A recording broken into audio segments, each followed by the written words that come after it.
अधिकार मैंने आपको क्या बताया कि वो अधिकार होते हैं जो हमें सरकार द्वारा मिले हुए होते हैं, जो नागरिक होते हैं ना उनको मिले हुए होते हैं मौलिक अधिकार लिखित रूप से। Very good. अगर हमें मौलिक अधिकार नहीं मिलते हैं तो आप कहाँ जा सकते हो? Supreme court, high court, district court, सब जगह। और जाते कहाँ हो तुम? कहीं भी नहीं। हम तो पहले थाने में जाते हैं। हाँ, पहले वहीं निपटारा कर देते हो। वहीं निपटारा हो जाता है। गलियों में भी हो जाता है, भाई लोग भी करवा देते हैं, है ना।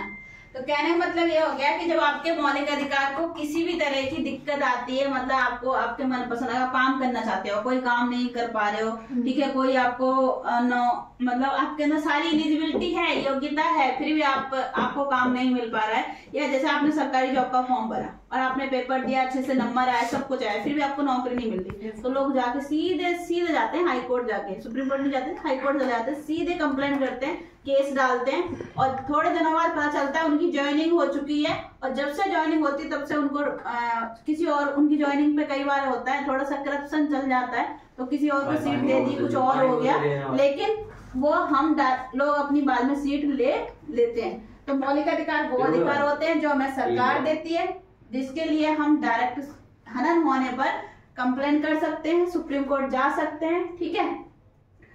और मौलिक अधिकार जो है हमारे कहाँ से लिए गए हैं? ये हमारे अमेरिका से लिए गए हैं। आपने एक वर्ड सुना होगा, कभी शायद थोड़ी बहुत पढ़ाई की हो तो सुना हो, कि ज्यादातर तो संविधान सब उधार लिया हुआ है, दूसरे देशों से देख के लिख लिया है, ऐसा थोड़ा बहुत पढ़ा हो 11th क्लास में।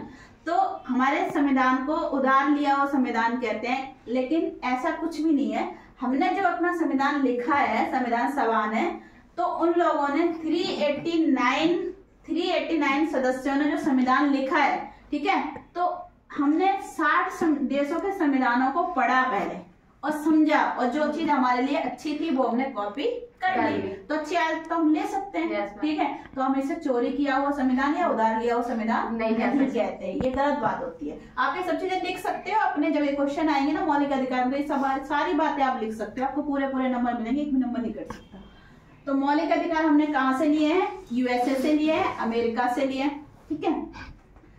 ये तो व्यक्तियों को, यानी कि हम नागरिकों को मिले होते हैं मौलिक अधिकार, इनके लिए हम कोर्ट जा सकते हैं हनन होने पर, ठीक है। और मौलिक अधिकारों का वर्णन भाग 3 के अंदर अनुच्छेद यानी आर्टिकल नंबर 14 से लेके 32 तक इनका वर्णन किया गया है, ठीक है। अब आते हैं नीति निर्देशक सिद्धांत। नेक्स्ट चैप्टर है तुम्हारा, इस 6 चैप्टर में मौलिक अधिकार के बारे में बातें की गई हैं बस, और कुछ भी नहीं है। नेक्स्ट चैप्टर में नीति निर्देशक सिद्धांत के बारे में बातें की गई हैं और कुछ भी नहीं है।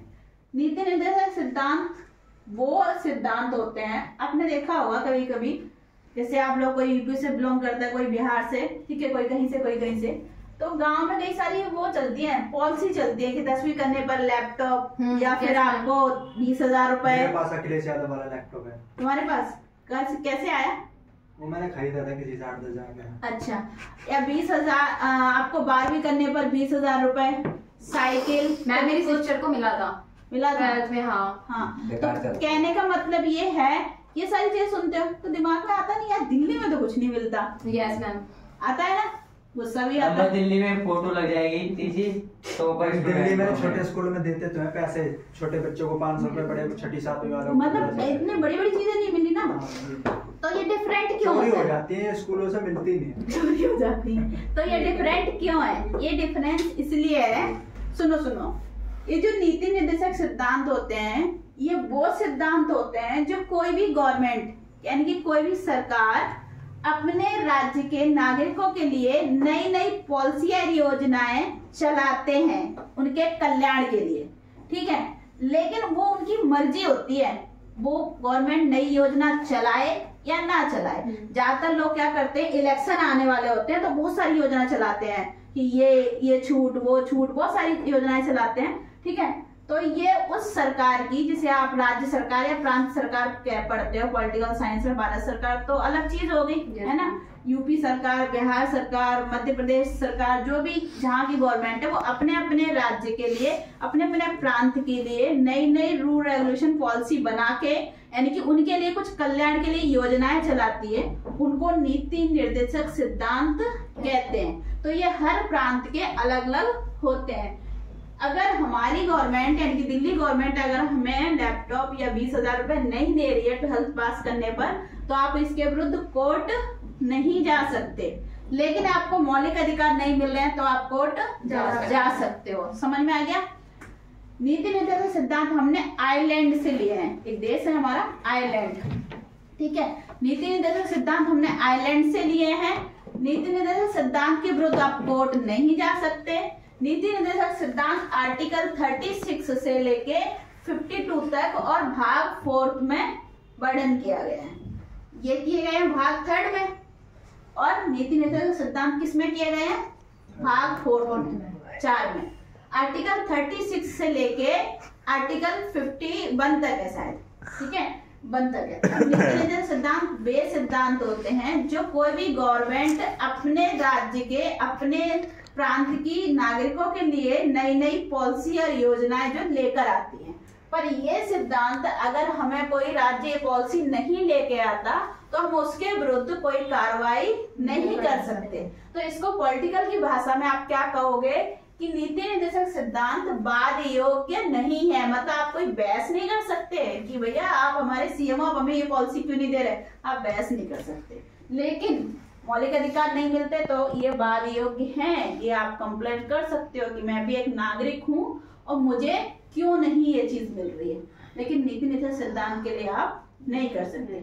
शायद बहुत इजी सा मैंने एग्जांपल लिया कि किसी गवर्नमेंट ने, हम सुनते हैं यार मेरे भाई को ये मिला है, मेरी बहन को ये मिला है, चाचा ताऊ की लड़की जैसे गांव में रह रहे हैं उनको मिल गया, दिल्ली में तुम रह रहे हो तुम्हें कुछ नहीं मिला। दिल्ली में 10th 12th कर लेते हैं बच्चे, उनकी ज्यादा वैल्यू भी नहीं मानी जाती। लेकिन गांव के जो बच्चे 10th 12th करने के बाद इतने बड़े भी दिखते हैं और उनके 11th 12th को कॉलेज कहा जाता है, ठीक है। तो हाई स्कूल, इंटर कॉलेज कहते हैं, यूपी में इंटर कॉलेज कहते हैं। तो कहने का मतलब ये है कि नीति निर्देशक सिद्धांत हर सरकार पर, प्रत्येक गवर्नमेंट पर डिपेंड करते हैं।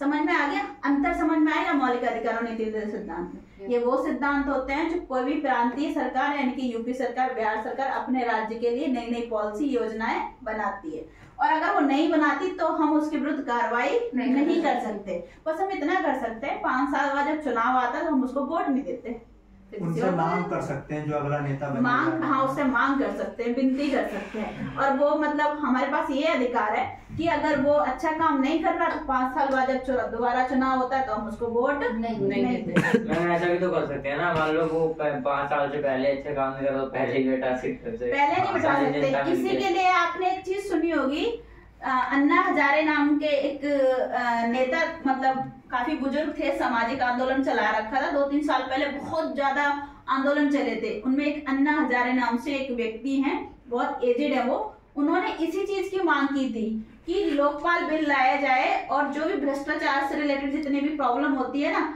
जैसे कोर्ट के थ्रू जाती है तो बहुत टाइम लगता है, उसके लिए एक अलग कोर्ट टाइप का बनाया जाए और वहां से भ्रष्टाचार से रिलेटेड प्रॉब्लम सॉल्व हो। और कोई नेता अच्छा काम नहीं कर रहा तो हमें उसी समय अधिकार होना चाहिए कि जैसे हमने उसे चुना है ना, वैसे हमें दोबारा वोट डाल के उसे हटाने का भी अधिकार होना चाहिए। इस चीज की मांग चल रही है। ऐसा स्विट्जरलैंड में, हमारे इंडिया में नहीं है। अगर ये हो गया ना तो राजनीतिक प्रणाली पूरी तरह सुधर जाएगी, ठीक है। कि जैसे जब उनको हो जाता है कि 5 साल तक तो हमें कोई सस्पेंड कर नहीं सकता, और कर भी नहीं पाते हम।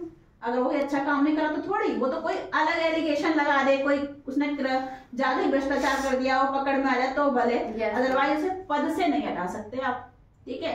आप देख लो मनीष सिसोदिया अभी जेल में है, इतने सारे एलिगेशन है, लेकिन उनको पद से थोड़ी हटा सकते हो आप, राजनीतिक पद से नहीं हटा सकते उसका।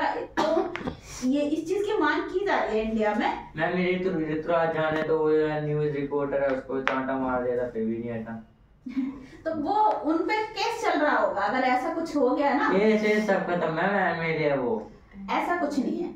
अगर वो सामने वाला रिएक्शन करता है तो केस चल सकता है। मनीष सिसोदिया भी तो शिक्षा मंत्री है, उन पे कैसे इतना भ्रष्टाचार का केस चल रहा है, उन्हें कैसे जेल तक पहुंचाएगा? उनको उनकी बातचीत करोड़ों तक की है, जो भी है। तो ये तो खैर बातें अलग है। अगर तुम चाहो, तुम्हें लगता है भाई मेरे साथ गलत हुआ तो तुम उसके विरुद्ध आवाज उठा सकते हो। लेकिन हम उनको अगर वो नई नई पॉलिसी कोई नहीं चला रहा है तो हम उसके विरुद्ध कुछ नहीं कर पाते हैं। हमें चुपचाप से क्या करना पड़ता है, सहनी करना पड़ता है और 5 साल का इंतजार करना पड़ता है। और हम उसको बोल सकते हैं भैया आपने ये बोला था, एक नॉर्मल तरीके से, लेकिन व्यवहारिक रूप से ये सब बातें होती है पत्र के द्वारा, ठीक है। अगर जिनकी जो लिखित बातें होती है वो पत्र के द्वारा होती है तो नॉर्मल रूप से आप कह सकते हैं, पर वैसे आप उनको ब्लेम नहीं कर सकते, ठीक है। तो उन्हीं पॉलिसी को, उन्हीं योजना को नीति निर्धारक सिद्धांत कहते हैं। समझ में आ गया?